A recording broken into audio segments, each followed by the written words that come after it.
Minha internet tem estado ruim aí na aula de segunda e terça, travou muito. Aí vocês me avisam aí se começar a travar. Tem chovido um pouco aqui, faltou luz, e aí qualquer coisa vocês avisam aí, tá? Bom, então, o que a gente viu semana passada foi a questão da variação da curva do sistema e da bomba. E a curva do sistema a gente viu, né, bem relativamente tranquilo, né? Tinham essas. A gente tinha como base a equação da altura manométrica do sistema, onde a gente avaliou cada termo, né? A influência de cada termo na variação da curva do sistema, tá? Então, fechamento de válvula, a questão quando a diferença de nível varia, do momento que um reservatório está cheio até esvaziar o reservatório de sucção ou reservatório A e até encher o reservatório B, né? Então, a gente viu essas questões, né? E aí os motivos, né? Eu elenquei uma série de motivos no começo do porquê, né? No começo dessa parte da disciplina, do porquê que a gente pode querer fazer isso, né? Acho que tá aqui, ó. Tá, então, no começo dessa parte eu elenquei essa série de motivos do porquê que a gente pode querer, por exemplo, variar a curva do sistema, né? Então, se a gente, por exemplo, dimensionou, calculou o sistema usando aquelas equações de perda de carga, a gente pode ter uma incerteza grande, pode querer variar artificialmente a curva do sistema depois que ele está no local instalado, né? Então, ou, por exemplo, a gente pode querer variar a curva da bomba, porque pode acontecer incrustação na linha, e aí o ponto de trabalho muda e a gente quer voltar para o ponto de trabalho original, por exemplo, né? Então, existe ali, está elencado a série de motivos que, deixa eu passar aqui direto, que fazem com que a gente pode querer variar a curva do sistema ou da bomba. Então, a gente parou, terminou a aula, acho que foi nesse slide aqui, não, foi nesse daqui. Então, a gente viu, né, na variação da curva do sistema, a equação da altura manométrica do sistema que nos permitia analisar essa questão, mas na bomba, a gente não consegue fazer essa mesma análise usando a equação do head, né, fornecido pela bomba para o fluido, para o escoamento. Tá? Então, a gente tem que lançar a mão de uma técnica chamada análise dimensional, e aí eu estava falando dela, a gente não vai entrar muito em detalhe, é só uma coisa que é tão interessante e que tem tanto... Ih, estava aqui já, né? Tem tanta aplicação que é interessante, pelo menos, vocês saberem do que ela é capaz, e vocês já viram isso em alguns momentos da vida de vocês, ao longo do curso de Mecânica dos Fluidos, e até outras disciplinas. Então, né, a grande questão, o grande barato dela, né, a grande vantagem, é que ela reduz o número de variáveis que afetam o fenômeno físico. Então, se você tem um problema físico muito complexo que você não quer ficar resolvendo ele por CFD, por exemplo, então a gente poderia ficar analisando aqui curva de bomba por CFD, né?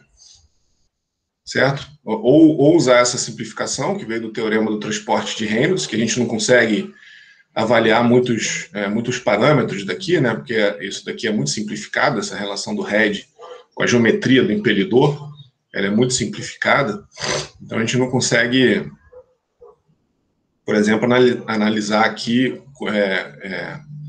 com muito detalhe a questão da influência do diâmetro, da variação de rotação, né? O diâmetro do impelidor, variação de rotação, a gente não tem uma maneira muito precisa, até mesmo a curva da bomba, né? Se vocês se lembrarem lá, a curva da bomba a gente mede basicamente, né? Então o que a gente quer aqui, a gente tem uma expressão teórica, né, para levantar a curva da bomba, que no fundo sai uma reta, né? Se vocês se lembrarem, a gente tinha uma reta, vou tentar desenhar aqui uma reta. A gente tinha uma reta e a gente analisou uma série de fatores que induziam essas perdas aqui, né? Perdas por atrito, recirculação, e aí a gente simplesmente ia lá e medir essa curva experimental. Mas o que a gente quer, o que a gente quer agora, na verdade, né?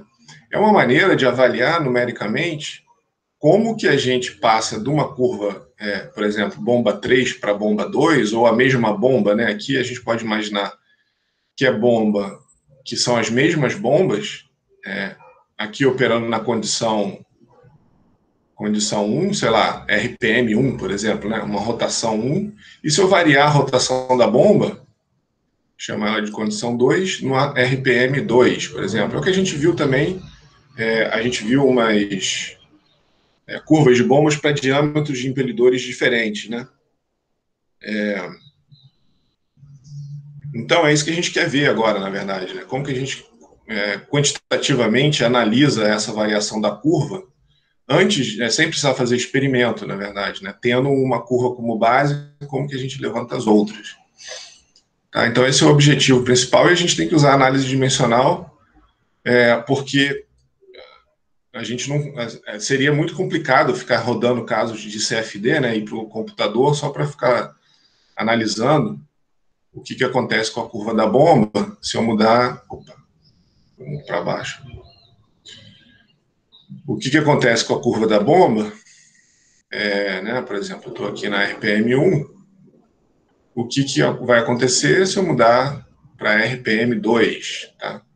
Não preciso ficar rodando um programa de CFD, é importante ter uma maneira que tenha um embasamento conceitual forte, né? Não pode ser também baseado em curvas puramente empíricas, né? Em relações que sejam puramente geométricas do ponto de vista de levantar só multiplicar por algum parâmetro aqui, não pode ser, né? A gente tem que levar em conta a física do problema para entender como que essa curva da bomba varia com a rotação e com o diâmetro do impelidor, por exemplo. E aí a técnica de análise dimensional que permite que a gente faça isso, né? Não dá para entrar muito em detalhe, eu vou tentar dar o fim das contas, né? A gente vai ver que as equações são muito simples, são regras de 3 melhoradas, vamos dizer assim, né? Mas a base fundamental e conceitual é muito forte, né? E é muito interessante essa questão de análise dimensional. Tem aplicação industrial, então se alguém pegar um livro de mecânica dos fluidos e der uma lida no capítulo de análise dimensional, acho que vale a pena, assim, é bem bacana. Eu acho que tem... já tiveram alguns alunos meus, quando eu dava, né, aqui na UF não tem mecânica, em mecânica dos fluidos não tem análise dimensional. Mas ano passado eu dei em outra universidade, e a ementa tinha análise dimensional, e tinha muito aluno que vinha com problema prático, com problema que percebia que poderia ter aplicação para essa técnica. Então é legal, eu acho que vale a pena. Bom, então, o que acontece é que a técnica de análise dimensional, ao invés de ficar analisando parâmetro por parâmetro, ele propõe ou são criados, né, ou aparecem, ou são desenvolvidos grupos adimensionais. O Reynolds, por exemplo, aparece direto, né, que é a massa específica, a velocidade vezes o diâmetro sobre a viscosidade. Então, o que acontece, né? Isso eu até comentei na aula passada, né? Ao invés de ficar, se a gente quiser saber a influência da viscosidade, por exemplo, no escoamento, o que acontece no escoamento por uma tubulação, né? Então, se a gente quiser saber a influência da viscosidade, a gente não precisa ficar mudando de fluido. A gente simplesmente, por exemplo, pode ser mais fácil você ter uma tubulação, você quer analisar o efeito da viscosidade nessa tubulação, você varia a velocidade. Que todos esses grupos aqui, eles vão ser afetados, né? Todos esses parâmetros vão ser afetados quando eu mudo um dos parâmetros desse grupo. Então, é uma maneira muito conveniente. Ao longo da faculdade, vocês viram, ao longo do curso, né? Vocês viram diversos números desses, né? Em transferência de calor, vocês viram BIO, vocês viram o número de Nusselt, aqui em mecânica dos fluidos tem o Reynolds, né? Talvez seja o mais famoso. Sei lá em mecânica, em transferência de calor também tem o Peclet, tem uma série de números de grupos que guardam essa característica, né? Tá? E, além disso, permite criar gráficos sucintos, né? Então, a gente pode ter num gráfico só, é o que eu terminei a aula mostrando isso daqui, né? Então, por exemplo, por que a gente chegou... Isso daqui é mostrado por análise dimensional. O diagrama de Moody, ele é construído em cima de conceitos de análise dimensional. Então, se o interesse prático é saber qual é a queda de pressão, né, a perda de carga, a queda de pressão é relacionada com a perda de carga, né? Então, por essa expressão aqui, né? No caso de um tubo horizontal, de diâmetro constante, sem desnível, né? Então, essa relação aqui descreve a relação entre perda de carga, né?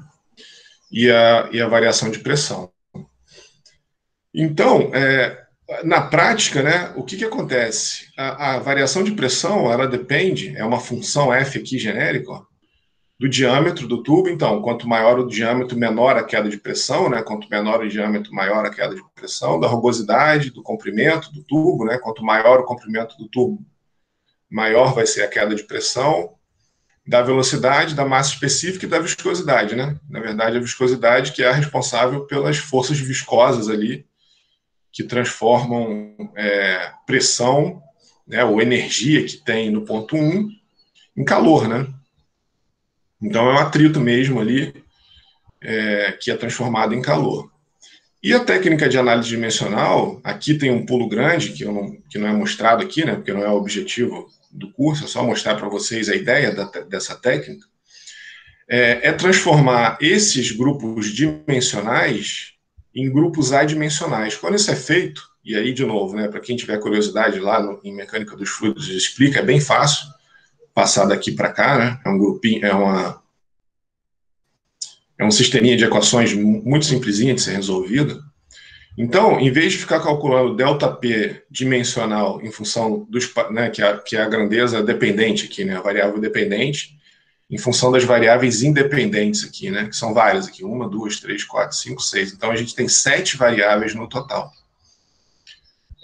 Aplicando a técnica de análise dimensional a esse problema da perda de carga, a gente chega numa relação, passa de uma relação de 7 para 4 parâmetros. E aí o que a gente tem são 2 grupos adimensionais que englobam todos esses parâmetros aqui independentes, né? Então, aqui dentro do reino está a viscosidade, o diâmetro, a velocidade, desculpa, a massa específica, a velocidade, o diâmetro e a viscosidade. Tá? Eventualmente o L, né? Na verdade, o L está aqui, ó, nesse outro grupo. E a rugosidade absoluta, né? Está nesse outro grupo, nesse outro agrupamento aqui, que é a rugosidade relativa, né? Então, a gente tem o reino da rugosidade relativa e um grupo adimensional aqui que descreve a perda de carga, né? Tanto é que depois, para a gente determinar, né, quanto que é a perda de carga, né, HL é igual a F, L sobre D, V ao quadrado sobre 2, tá? Beleza? Então, aqui, ó, isolei esse cara aqui, né? Chamei essa função aqui de F, que é o fator de atrito, tá? Então, F, L sobre D, né? V ao quadrado sobre 2, tá?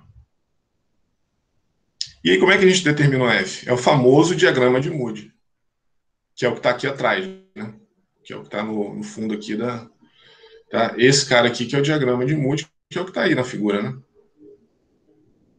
É essa função experimental φ2, então cada linha aqui é uma função φ2, para uma condição Reynolds é sobre D. Tanto é que a gente vai lá, né, no Reynolds, sei lá, de 5 vezes 10 à quinta, numa rugosidade relativa, não sei, 0,002, né, certo? E aí avalia essa função F aqui, que justamente é o φ2 aqui, né, para essa condição, tá? Então a função F está aqui, ó, o φ2, né, é dado aqui, entenderam? Certo? Então essa é a ideia do diagrama de Moody. Ele nasceu do análise dimensional e a gente usa direto sem nem, às vezes, né, nem saber direito que isso vem de análise dimensional.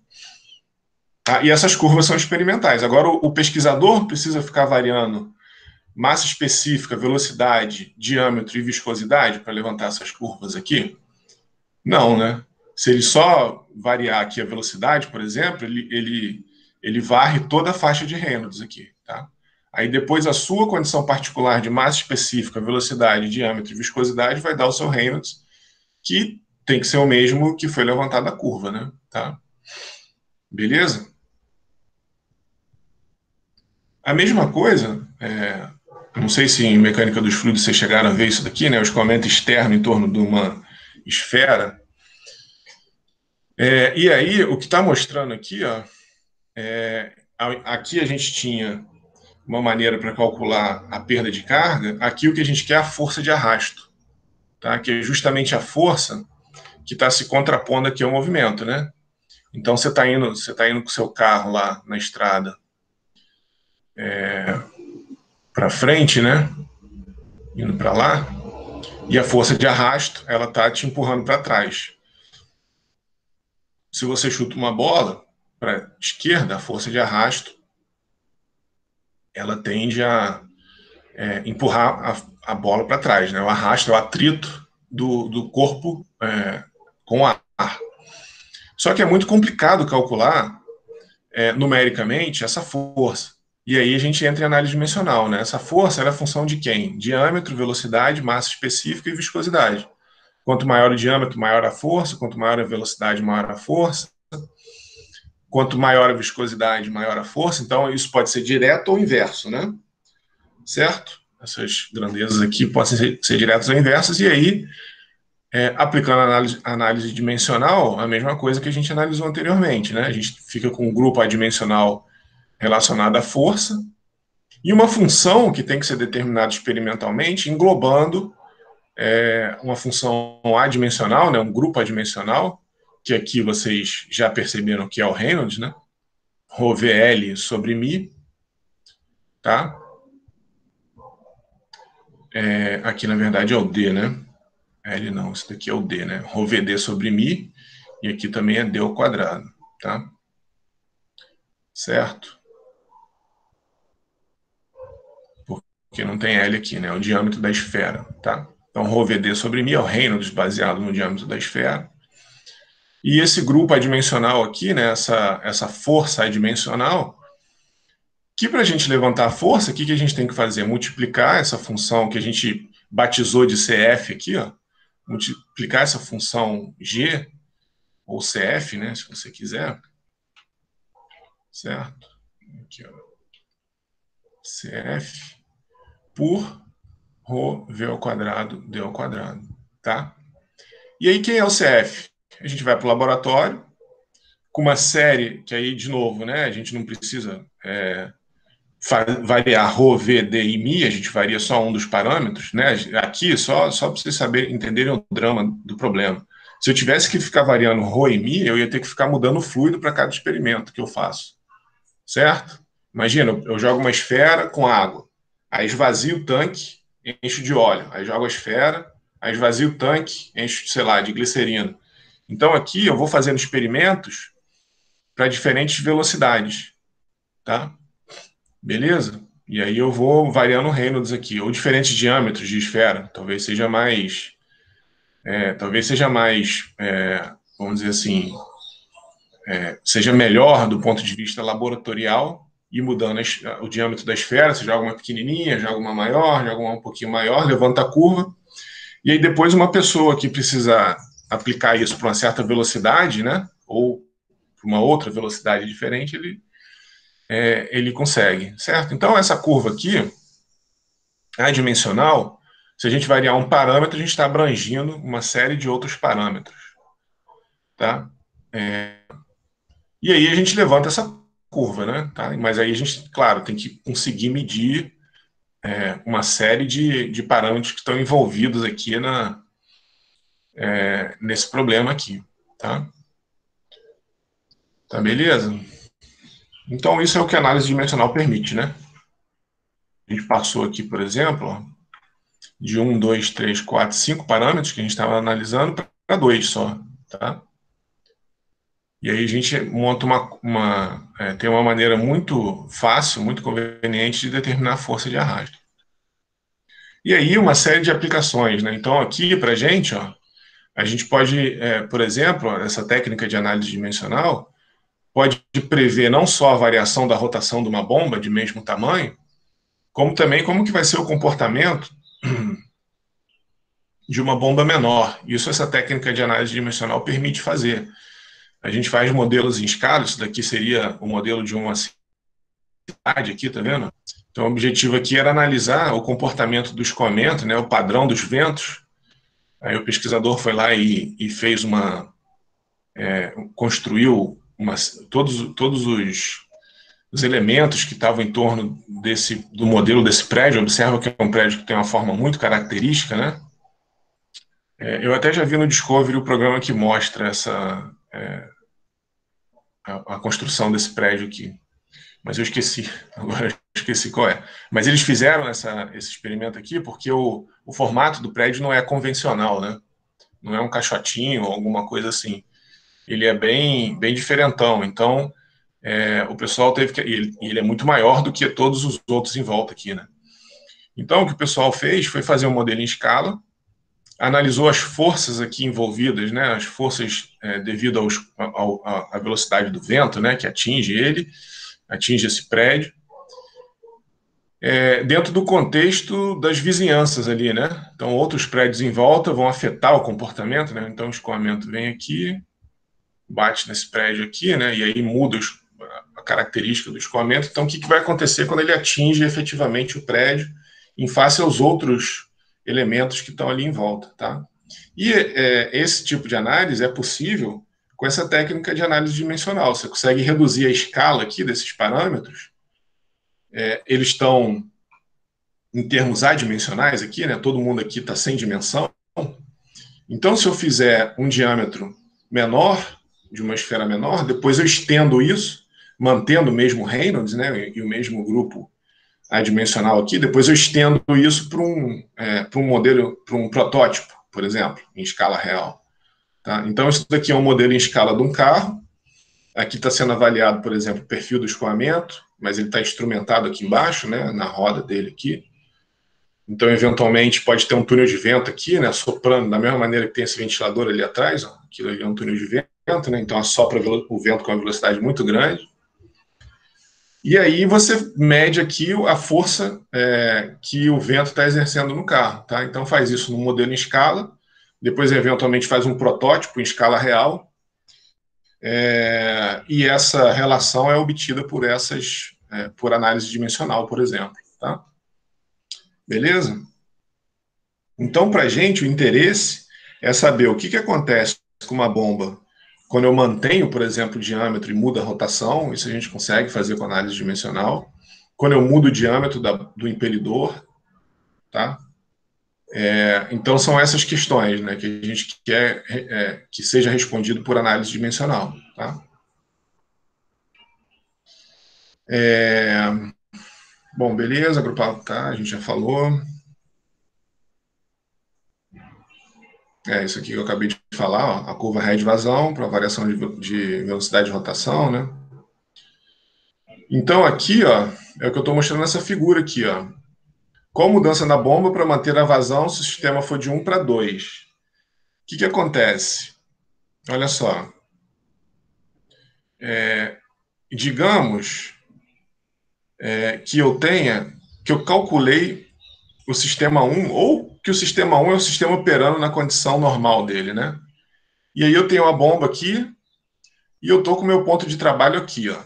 Tá? E estou feliz aqui, é o que eu quero. Mas com o passar do tempo, começa a acontecer incrustação, por exemplo. Toda a tubulação começa a ficar incrustada. Aquela foto que eu mostrei lá atrás, né? Então você tem uma tubulação original e aí depois uma série de incrustações ali, né? Tá? Beleza? Então o que acontece? Naturalmente as perdas de carga do sistema vão aumentar, né? Porque a rugosidade, isso daqui é uma rugosidade enorme, né? E aí o fator de atrito aumenta. Só que eu quero manter a vazão. Então, o objetivo aqui, olha só, eu estou com a bomba, né, a mesma bomba na rotação 1, o que eu faço com essa bomba? Qual a rotação que eu tenho que levar a bomba? Se essa vazão tiver que ser mantida. Tá? Então, esse é o objetivo da mudança da curva da bomba, né? Certo? Então, aqui, por exemplo, ó, qual a rotação que eu tenho que ter?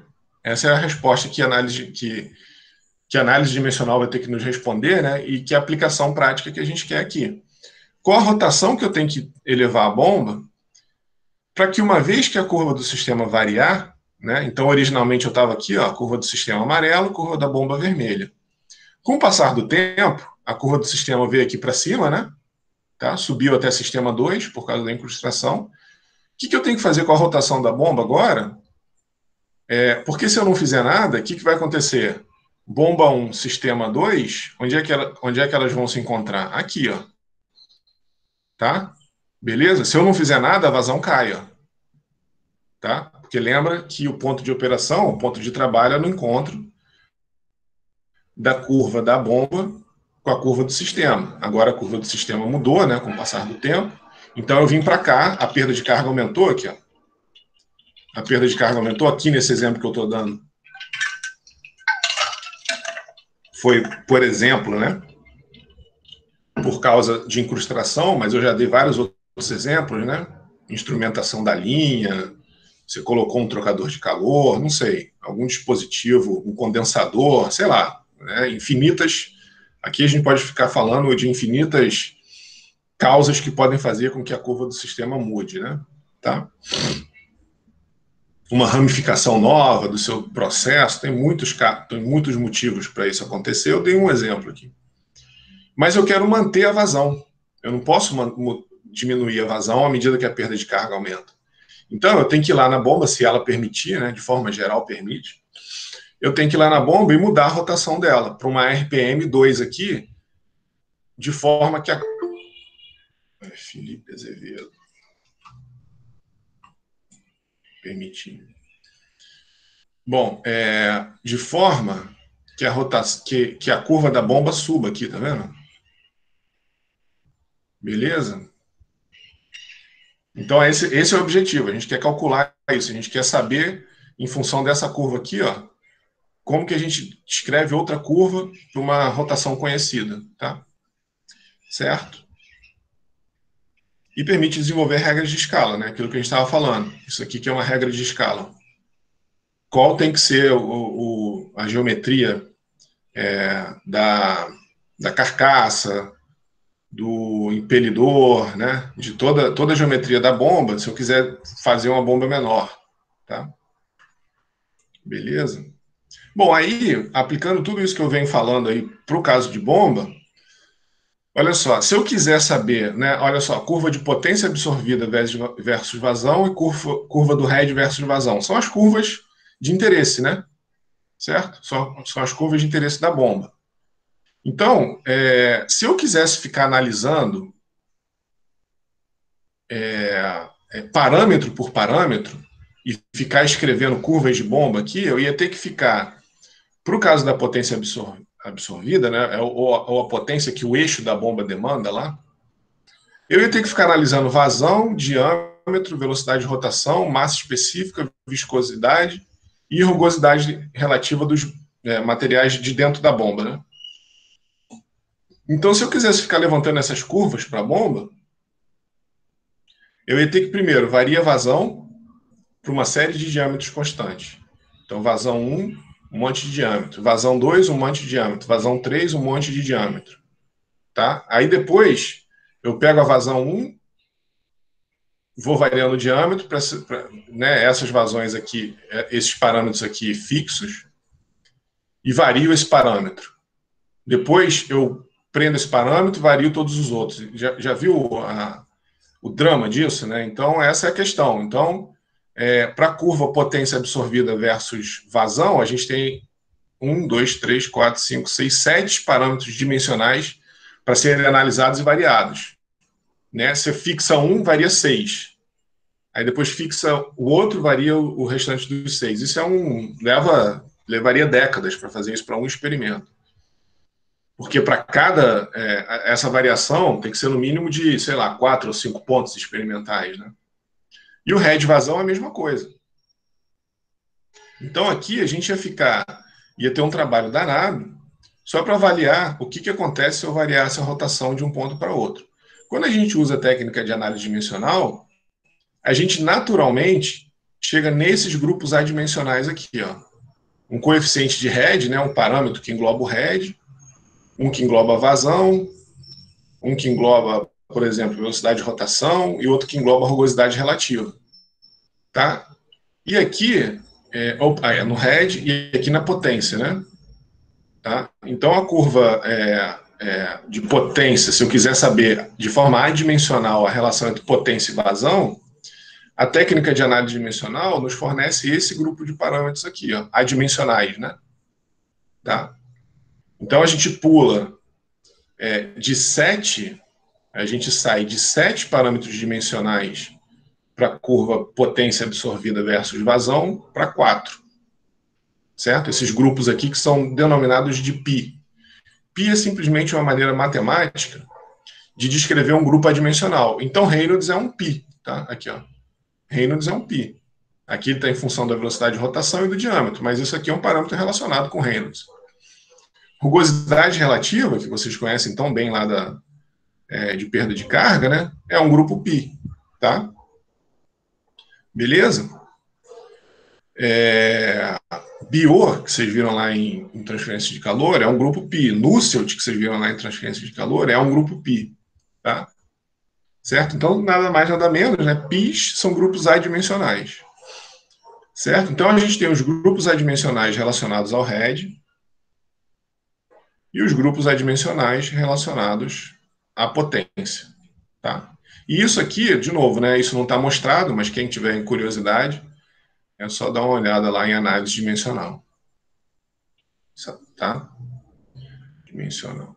Só ver análise dimensional que vocês entendem como que essa... e é interessante, de novo, né? Muito interessante. Não é só para isso, por exemplo, tem aplicação em biologia, essa técnica de análise dimensional. Tá? Em biologia, em engenharia mecânica, engenharia química, tem uma série de ramos da ciência que tem aplicação à questão da análise dimensional.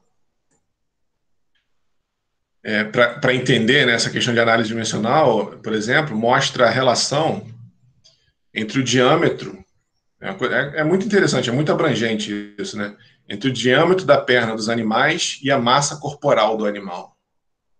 Certo? Então, na hora, por exemplo, você tem um cavalo, que ele tem a perna relativamente fina para o corpo dele, né?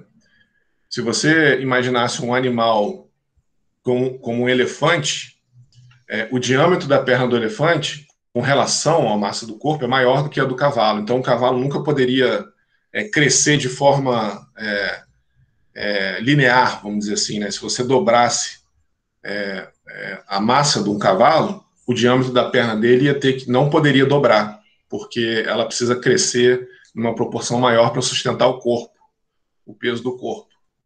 Então, o elefante, se a gente pegar a relação entre massa e diâmetro para o elefante, por exemplo, ou área, seja lá o que for, né?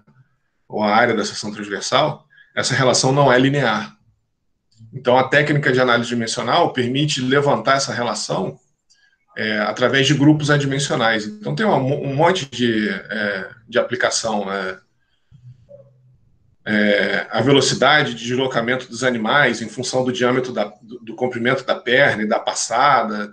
Assim, essa técnica de análise dimensional tem aplicação quase que infinita, assim, uma série de perguntas científicas que às vezes é difícil você elaborar um modelo matemático para descrever aquilo, mas levantando dados e agrupando os dados de maneira conveniente, a gente tem relações muito interessantes, tá? Então tem muita coisa bacana assim na área de biologia, né? Então até mesmo lá no livro do Fox ele cita esses problemas, né? Então se existe uma regularidade, né, um padrão muito interessante, eu não lembro direito o gráfico, mas eu acho que a velocidade, se você agrupar aqui, conseguir construir um grupo adimensional, tipo esse aqui, né, que englobe velocidade como uma função do comprimento da perna, né, o L seria o comprimento da perna, o P seria a passada, né, quando você anda ou quando você corre, você tem a sua perna tem uma certa passada, né? talvez a altura do animal. Então, existe uma regularidade aqui. Quando você agrupa, de certa forma, esses dados, eu acho que eles não são lineares, ou são lineares, ou descrevem uma função aqui que mostra, por exemplo, que a gente corre na velocidade de um Tiranossauro Rex. Isso é uma coisa impressionante, né? Que a gente sempre vê no filme o Tiranossauro Rex atingindo o ser humano, né? Mas não é verdade. E isso foi feito, quer dizer, estima-se que não seja verdade, que a gente não vai estar junto, ninguém iria, mesmo que eles estivessem aqui, né? Quer dizer, a gente conseguiria medir a velocidade dele, mas ninguém ia postar corrida com um desse.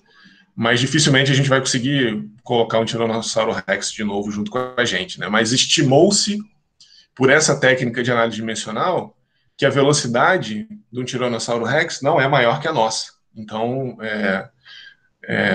isso é uma coisa interessante e bem contraintuitiva, né? A gente acha que eles correm bem mais, mas na prática não.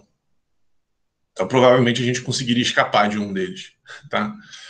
Pode ser uma boa notícia ou não, né? Sei lá, se alguém conseguir trazê-los de volta, que nem no filme, né? E eles fugirem. Bom, enfim, mas essa técnica, eu estou falando isso tudo, né, e saindo bastante aqui do tema da aula, porque essa técnica de análise dimensional, ela é aplicada em muitos ramos da ciência. Tá? Então, aqui, esses grupos adimensionais aqui, que a gente não viu, né, como chegar neles, é uma conta simples, relativamente simples, para chegar aqui, tá? Não tem nenhuma equação diferencial, não tem nenhuma integral, não tem nada. É um sisteminha de equação bem simples mesmo. Bom, então o que está mostrando aqui é que esse grupo adimensional RED, antes o RED ele dependia dessa série de fatores aqui. Agora, se a gente escrever dessa maneira conveniente aqui, e o porquê disso, só vocês olhando lá em análise dimensional, né? Esse grupo adimensional que se relaciona com RED, ele se relaciona com esses outros grupos adimensionais dependentes, né? Opa, independente. Independente. Então, esse é o grupo adimensional dependente, né? No sentido que ele depende desses, que nem a variável dependente é independente de uma função, né? Certo? Então, aqui, essa função aqui, isso daqui seria o y, né? Seria a variável dependente, essa daqui é independente. Então, esse grupo adimensional dependente, que é o RED, que é o cara que a gente quer determinar, que está aqui dentro, né, englobado dentro desse parâmetro π aqui, né? Ele depende de todos esses parâmetros aqui adimensionais que a gente pode medir facilmente, né? E levantar para um caso particular e estender isso depois, por exemplo, variar a velocidade de rotação, e esse grupo vai ser estendido para outras vazões e diâmetros automaticamente. Tá? Então, o mesmo vale para o RED, para a potência, né? Então a gente reduziu de 7 para 4 parâmetros. É o que está mostrando aqui eu fiz só para o RED, mas também vale para a potência, né? Então, o π1 do RED, ele é uma função experimental G2, que tem que ser levantada no laboratório, né? Desses grupos adimensionais independentes, né? Então, o G2 é o experimental. Certo? Então, aqui eu estaria com... A gente vai ver, né, essas curvas adimensionais, mas aqui seria uma curva dimensional, por exemplo, né? Bomba 1 com diâmetro 1, bomba 1 com diâmetro 2, por exemplo, né? A gente não precisa mais ficar fazendo essa variação individual de diâmetro, de vazão, de rotação. A gente pode variar um parâmetro só, por exemplo, se a gente variar o diâmetro, a gente cobre uma série de rugosidades relativas. Já aqui, ó, uma série desses outros parâmetros π3 aqui, né? E o parâmetro π2, tá vendo? Só de variar o diâmetro, a gente já varia todos os grupos adimensionais. Isso é bem conveniente. Depois a gente levanta a curva desses caras, né? Desses grupos adimensionais, tá? Mas se a gente quiser comparar duas condições ou duas bombas diferentes, a gente tem que, primeiro, garantir a proporcionalidade geométrica. Então, elas têm que guardar a mesma proporcionalidade geométrica e a igualdade de todos os grupos adimensionais independentes. O que eu estou querendo dizer aqui? Ó? Se eu construir uma bomba 2 vezes maior, eu sei calcular, por exemplo, esse grupo adimensional aqui para uma bomba com diâmetro D1, essa daqui. Tá? E eu quero prever quanto que vai ser o RED dessa bomba para um diâmetro D2. Para eu usar esse grupo, eu consigo fazer isso com esse grupo adimensional, fazendo a igualdade desse parâmetro para as duas bombas. Esse grupo adimensional aqui tem que valer quando eu vario todo esse conjunto de parâmetros aqui, tá certo? Mas essa igualdade só é válida se eu igualar todos esses grupos adimensionais independentes. Tá? Primeiro tem que igualar todos eles, está na mesma condição, e além disso, garantir a proporcionalidade geométrica. Se eu variar o diâmetro aqui, eu estou mostrando aqui, né? Nessa foto aqui, ó. Se eu variei o diâmetro, eu tenho que proporcionalmente variar a carcaça, variar a tubulação, tá? Então eu tenho que garantir a proporcionalidade geométrica e a igualdade de todos os grupos adimensionais. Então eu tenho que igualar todos eles, o que não tem nenhum problema, é simples, né? A coisa é super simples. A gente vai ver na prática que isso é muito fácil de fazer. Tá? E aí a gente garante o que se chama de similaridade dinâmica. Similaridade dinâmica garante que todas as forças, geometrias e velocidades obtidas são proporcionais. Essa é a similaridade dinâmica. Tá? Quando eu faço isso aqui, ó, se eu tiver a proporcionalidade geométrica e todos os grupos adimensionais independentes iguais, eu tenho todas as forças, geometrias e velocidades proporcionais. Tá? Então essa é a questão, beleza? Então tá aqui, né, os grupos adimensionais que a gente tem que igualar, tá? E aí, quando a similaridade dinâmica é obtida, né, a igualdade das forças, velocidade, geometria, né, o ponto de operação da curva de performance da bomba A e seu correspondente operacional da bomba B são os homólogos. Ou seja, aqui, ó, o que eu estou mostrando, fazendo uma analogia aqui com o aerofólio, né? Então, digamos que eu estou lá no laboratório, crio um aerofólio, um modelo em escala, para depois construir um protótipo em escala real. O que eu estou mostrando aqui é que os pontos homólogos são os correspondentes aqui no modelo que vão, esse asterisco aqui, né, que vão representar o mesmo ponto lá no protótipo, em escala real, né? Então, sei lá, o meio aqui, né, o 0,8 sobre 2, 0,4, equivaleria o 4 aqui, né? Isso vale para a geometria e isso vale também para as condições de operação. Ângulo, forças que agem no aerofólio, tá? Então aqui, por exemplo, o head, né? O head, no modelo em escala, ele vai ter o ponto homólogo head no protótipo em escala real, tá? Então os pontos homólogos são pontos de operação na curva de performance da bomba A e seu correspondente na curva de bomba B, tá? E aí a gente chama esses coeficientes aqui, né? Esses grupos π de coeficiente de head, esse cara aqui, ó, que relaciona o head. Esses dois aqui de coeficiente de vazão. Então, esses dois aqui são os CQ, coeficiente de vazão.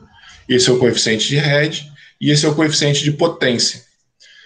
A gente não denomina esses caras, que a gente vai ver que a gente vai ignorar esses parâmetros aqui. Mais para frente a gente vai desprezá-los. Por isso que eles não são batizados de nenhum coeficiente. Isso aqui poderia ser um coeficiente de rugosidade e um coeficiente de rotação, um coeficiente de, sei lá, de diâmetro, por exemplo.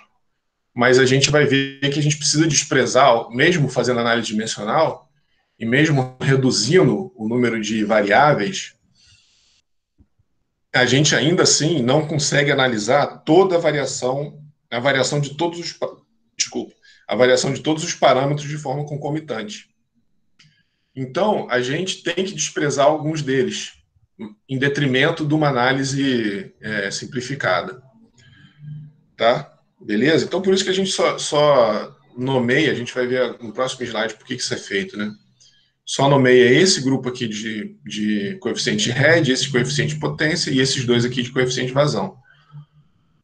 Tá? Observa que os grupos independentes foram iguais, né? Isso, de forma geral, acontece em problemas de mecânica dos fluidos, né? Eventualmente aparecem grupos adimensionais que são semelhantes. Tá? Isso é bom, né? Porque simplifica a análise, né? Bom, então é o que eu estou falando aqui, ó. Eu já disse que a gente... Quer dizer, no papel é fácil igualar isso daqui, né? No papel aceita tudo, é muito fácil.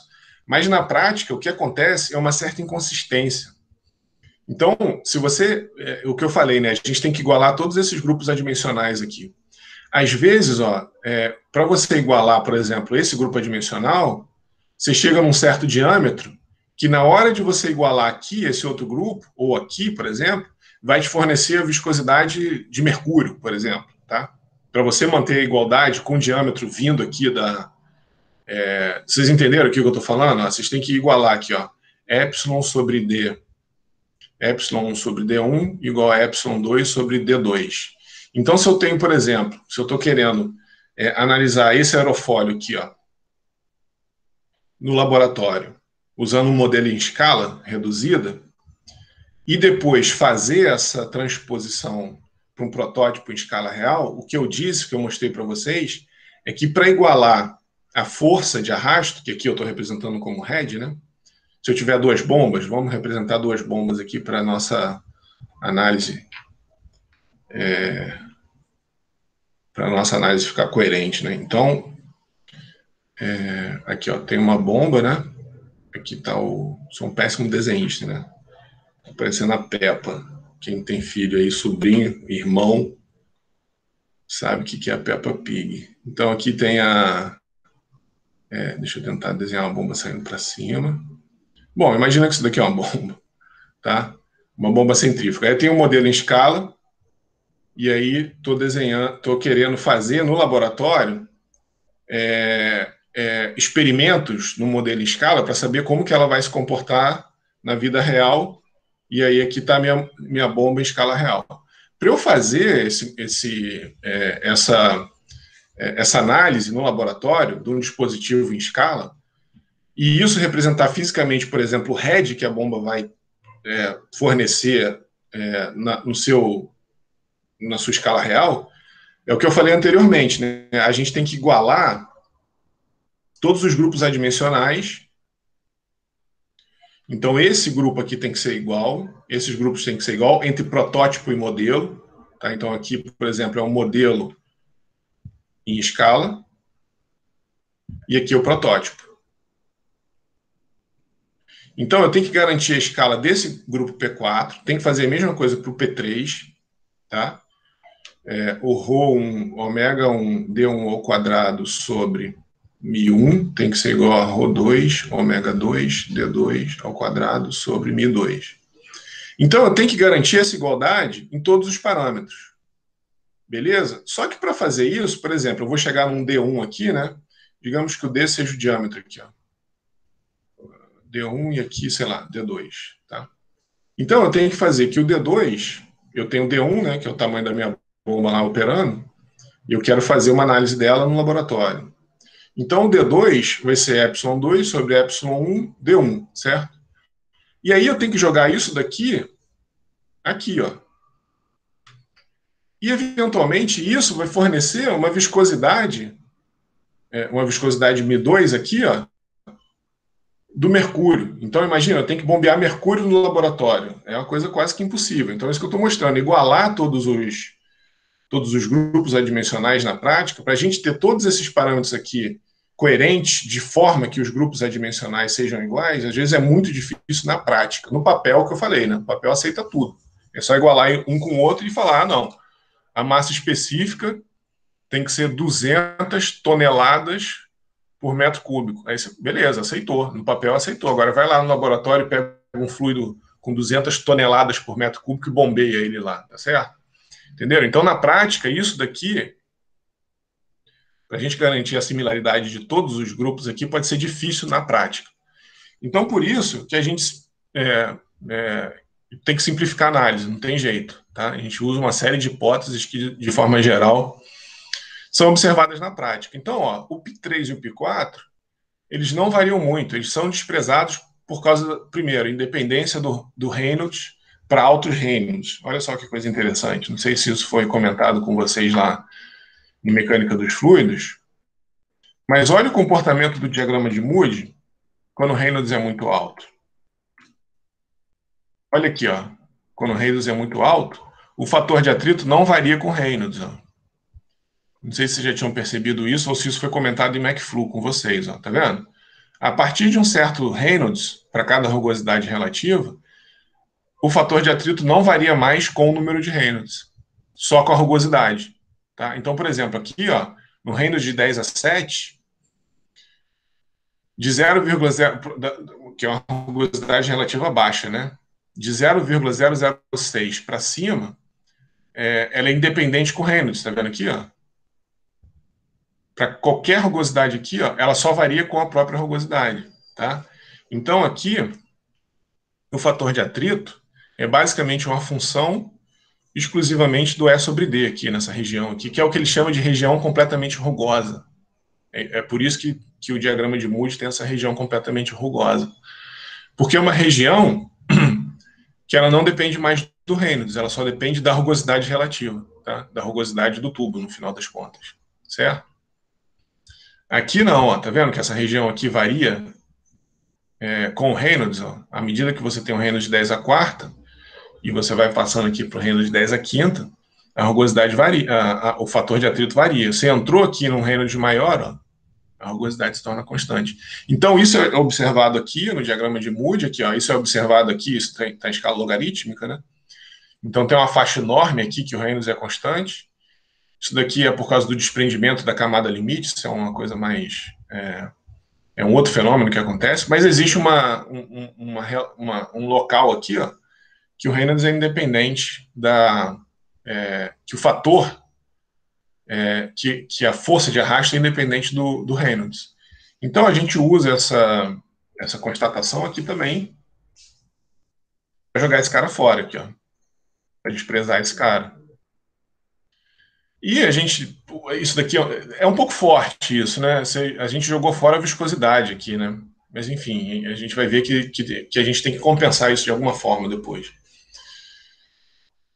E que a rugosidade ela é relativamente pequena, né? A gente vai ver que também isso daqui pode causar problema, mas enfim, a gente joga fora em detrimento da simplicidade. Isso é feito, tá? Isso é feito na prática. É assim que as coisas são feitas, infelizmente ou felizmente, não sei. Tá? Mas aí a gente despreza esses termos, ó, para a gente conseguir fazer uma análise um pouco mais simples, né? E aí, se um fluido viscoso for testado, por que eu estou falando isso? Porque eu estou jogando fora o único parâmetro, o único grupo adimensional que guarda ali a informação da viscosidade. Enfim, ele vai embora. Ou então, bombas de tamanhos diferentes foram analisadas, é necessário fazer alguns ajustes por causa dessas hipóteses acima, né? Na verdade, bombas diferentes, por quê? Observa que o diâmetro continua aqui, né?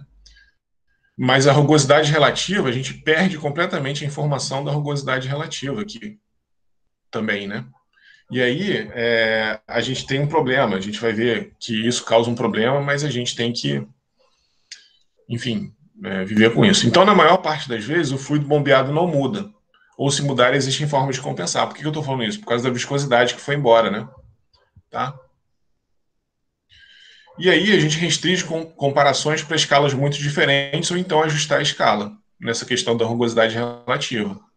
Tá? Porque isso causa problema, de fato causa, mas a gente tem que, enfim, restringir o diâmetro e restringir e entender que bombas não variam de fluido tão constantemente assim, né? Enfim, a gente se convive com isso. E aí a questão é que quanto maior a bomba, melhor a eficiência, porque a rugosidade relativa vai diminuindo, né? Se o material é basicamente o mesmo para o impelidor, com a mesma rugosidade absoluta, quando você aumenta o diâmetro, a rugosidade relativa cai e aí você tem menores perdas de carga, não só pelo impelidor, né, mas pela carcaça e tudo mais, entendeu? Então a gente tem que propor cálculos empíricos para levar em conta essa eficiência, tá? Que varia por causa da rugosidade relativa, certo?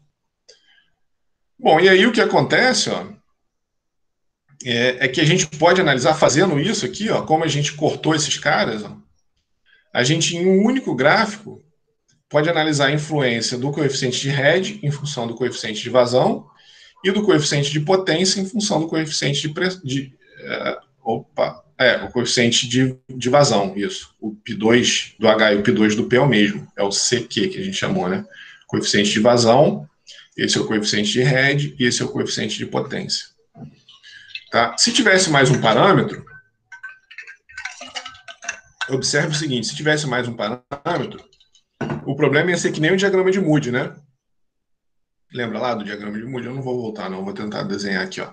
Tem o Reynolds aqui e o E sobre D aqui no lado direito, lembra? E aí tem uma curva aqui, por exemplo, né? Você tem que entrar com Reynolds, entrar com E sobre D para tirar o fator de atrito, porque, se vocês lembrarem lá, né, o F, né, ou o que eu chamei de G1 ou G2, sei lá, é uma função, desculpa, o fator de atrito é uma função G1 experimental, né, que é justamente essa função aqui, da rugosidade relativa e do Reynolds. Tá? Então, o grupo adimensional, a análise dimensional, reduziu. Vou voltar aqui, né? Talvez fica mais. Meu computador é meio lento na hora que. Aqui. Pronto, aqui, ó. A análise dimensional, ela reduziu desses grupos dimensionais aqui, né, dessas variáveis dimensionais, na verdade, para essas variáveis dimensionais. Bom, a gente não pode simplificar nada aqui, né? Porque, de fato, na prática, a perda de carga ela depende fortemente do Reynolds e da rugosidade relativa. Então, é por isso que a gente tem que entrar com dois parâmetros, né, no diagrama de Moody, porque a análise dimensional chegou nesse agrupamento adimensional aí, tá? E aqui a gente jogou fora, né? Então, aqui a gente jogou fora. A rigor, a gente teria que entrar em três, né? A gente ia ter que construir, se a gente quisesse manter todos esses quatro todas essas quatro, todos esses quatro grupos PIS aqui, ó, e aqui é o que está mostrando o análogo aqui, né, o diagrama de Moody, mas para o análise dimensional para uma bomba, né, que é bem parecido com o que a gente viu das curvas da bomba. Então a gente tem aqui o coeficiente de vazão, né, o CQ, que a gente chamou, que é justamente esse grupo aqui, ó, tá o Q sobre ômega D ao cubo, que é o Q sobre ômega D ao cubo, certo? E aqui o coeficiente de head de potência. O de head é GH ômega 2 D2, né? GH ômega 2 D2. Esse aqui é o coeficiente de head, ou π1 do head, né? E aqui potência, Rho ômega 3 D quinta, né? Rho ômega 3 D quinta potência. É o coeficiente 1 de potência, né? Ou coeficiente de potência, ou π1P, né? Tá? Então, aqui, se a gente quiser fazer uma análise dimensional, né, ou fazer a relação da bomba funcionando em rotações diferentes, a gente simplesmente, da mesma maneira que a gente fez lá para o diagrama de Moody, né, a gente tem que calcular um coeficiente adimensional, subir aqui até o grupo adimensional da potência ou do head e determinar o coeficiente de potência ou de head. A gente vai fazer uma aplicação disso, né? Mais para frente. Mas o que está mostrando aqui, ó, esse gráfico, é justamente o coeficiente de vazão, então adimensional, né? Então aqui são várias vazões, várias velocidades de rotação e vários diâmetros representados nesses números aqui adimensionais, 0, meio, 1,5, 2, 2,5. E aqui diversos coeficientes de potência ou de head, né? Então, por exemplo, aqui um valor de 1, 1 seria igual a Q ômega D ao cubo. Se eu sei a velocidade de rotação da bomba e o diâmetro da bomba, para esses dados que levantaram essa curva aqui, né, eu sei que a vazão é 1 vezes ômega D ao cubo. Tá? Para esses dados, todas as bombas que guardarem semelhança dinâmica com essa bomba aqui, que levantou essas curvas aqui, a gente pode determinar, por exemplo, a vazão sabendo a velocidade de rotação e do diâmetro. Tá? Mesma coisa do diagrama de Moody, né? Certo? Beleza? Então é mais simples, porque, por exemplo, a gente não precisa de ter o nosso eixo auxiliar aqui, ó. Se a gente não tivesse desprezado esses termos aqui, né, o π3 e o π4, a gente ia ter mais um parâmetro para entrar aqui para analisar isso. Como só tem um, é só colocar a abscissa contra a ordenada, você olha ali a abscissa, né, e chega na ordenada, tá? Esse gráfico, como chega para o usuário final, né, ele é usado na etapa de projeto, então o fabricante faz uma bomba, levanta lá o coeficiente de vazão e o coeficiente de head e de potência. Se algum dia ele quiser fazer uma bomba com o dobro da vazão, ele vai poder saber, e mantendo a velocidade de rotação, por exemplo, né, qual o diâmetro que a bomba tem que ter. Tá? Por exemplo, a gente vai ver outras aplicações. Se a gente quiser dobrar a vazão, se quiser dobrar o tamanho da bomba, se a bomba precisar de mudar de rotação, certo? Beleza? Então é para isso que essas curvas servem, né? Então aqui é a função G2, que relaciona o grupo adimensional dependente, o CQ, né? Com o coeficiente de vazão com o coeficiente de head. E o G1 aqui, ó, ele relaciona o coeficiente de vazão com o coeficiente de potência, tá? Beleza? Então essa função G1 aqui, ó, ela é para potência. Então aqui representa o coeficiente de potência e essa função G2, opa, o do head, tá?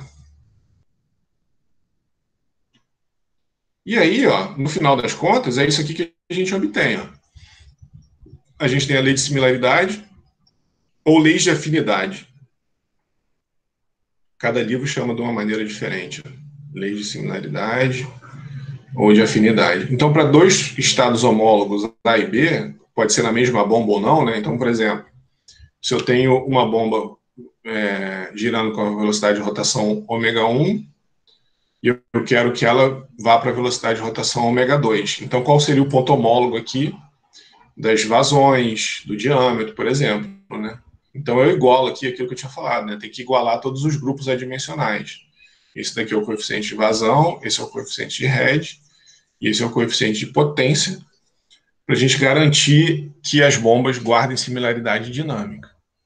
Então, a relação entre duas bombas, né, QB e QA, ou a mesma bomba, né, a relação entre a vazão da bomba operando na condição B e a bomba operando na condição A, é igual à razão entre as velocidades de rotação e a razão dos diâmetros elevado ao cubo.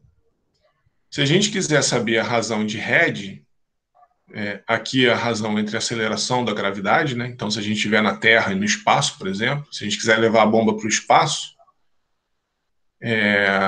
a razão é linear, né? Com a aceleração da gravidade. Então, a relação de head depende da aceleração da gravidade, elevado a 1, né?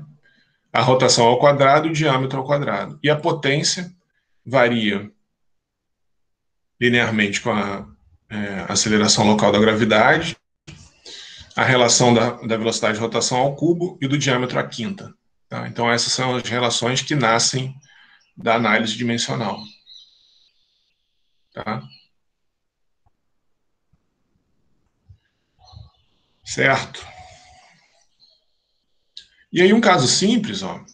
Imagina que a mesma bomba, ou seja, dA igual a dB, nessa relação aqui, ó. Imagina que tudo aqui, ó, dA igual a dB, né? Então é 1 ao cubo vai dar 1, 1 ao quadrado vai dar 1, 1 à quinta vai dar 1. Então a mesma bomba e o mesmo fluido tem a rotação variada. Isso acontece muito. Você vê aí os catálogos, a gente abriu um catálogo junto aí, né? E você pega a bomba e o fabricante fornece já a curva da bomba para velocidade de rotações diferentes. Então, qual vai ser o ponto homólogo, né? B relativo ao ponto A, ou seja, qual a vazão que a bomba vai fornecer se a gente sabe a vazão no ponto A e a gente tem as velocidades, a razão de velocidade de rotação. Então, por exemplo, ela estava rodando a 60 Hz e aí ela fornecia, não sei, 1.000 e qualquer coisa aqui barris por dia. Se eu jogar essa bomba para 70 Hz, qual vai ser a vazão dela? Qual vai ser o ponto homólogo aqui, né? Então, é isso que eu quero saber. QB vai ser igual a QA, então eu tenho que saber a vazão A, vezes, aí é linear, né? A coisa é linear, ômega B sobre ômega A. Então, se eu dobro a velocidade de rotação, eu vou dobrar a vazão, tá? Certo? Então, aqui, se eu tivesse 1.000, 1.100, 1.200, tá? Então, se eu tivesse aqui, por exemplo, para essa bomba aqui, ó, 1.100 barris por dia, na velocidade de rotação de 60 Hz, eu vou pegar 30 e 60 porque eu consigo dobrar. Deixa eu apagar aqui, vai ficar mais direto. Se eu tiver, porque o 60 não tem 120, né? Mas o 30 tem, vamos ver aqui, ó. Se eu tiver a 30 Hz, 500, a 30 Hz aqui, ó, a vazão de 500 barris por dia, o ponto homólogo aqui vai ser esse aqui, ó. Tá? O ponto homólogo da condição B, aqui, ó, o exemplo aqui é o seguinte, ó, se eu tiver QA igual a 500 barris por dia, que é esse ponto aqui, ó, a 30 Hz, tá vendo aqui, ó, e eu quiser dobrar a rotação para 60 Hz, QB vai ser 500, 60 sobre 30, tá? Então vai ser 2 vezes 500, vai ser 1000. Então o ponto homólogo vai ser aqui, ó. Então, esse ponto aqui é o QA, esse ponto aqui é o QB. Tá? Eu dobrei a rotação e aí a vazão veio para cá. O head, aqui, ó, que deu 20, 1, 2, 3, 4, 5, 6, 7, 8. Aqui 28, né? 28 pés aqui de head, a gente obtém pela razão ao quadrado. Tá? Ômega B sobre ômega A ao quadrado. É o head A, né? É pegar o head A aqui, que deu aproximadamente 8 aqui, talvez, né? É pegar o 8, 60 sobre 30 ao quadrado. Tá? Beleza? Então, 8 vezes 4, 28. Né? Não, 8, 16, 24. Aproximadamente, né? Dá 24, né? Então, o head B, será que eu fiz certo aqui? Deixa eu apagar. Foi 28 mesmo? Que daria 24. Pode ser que eu tenha olhado errado aqui embaixo. Porque aqui, ó, é a incerteza do gráfico aqui, né? Na verdade não é 8, na verdade é um pouquinho abaixo aqui, ó. A gente teria que saber quanto que é o head aqui, ó, nesse ponto aqui, ó. Tá? Não é 8. O 8, na verdade, é o head de Schutoff, né? Tá? Mas o head ali, ó, a gente teria que saber, não tem jeito, a gente tem que saber o head aqui, que na verdade, esses gráficos aqui, a gente tem o fabricante, a gente tem as tabelas normalmente, né? Que são bem menos imprecisas do que olhar em gráfico, tá? Certo? Então a razão do head, né, o head B vai ser o head A, ômega B sobre ômega A ao quadrado, tá? E a potência que a bomba B, na condição B, né, vai consumir, é a razão delas ao cubo, tá? Beleza? Então, basicamente é isso, certo? Bom, 9 e 10, vamos dar uma paradinha aí, a gente continua com aplicações dessas relações. Alguma pergunta aí? Tudo tranquilo? Vou parar a gravação aqui.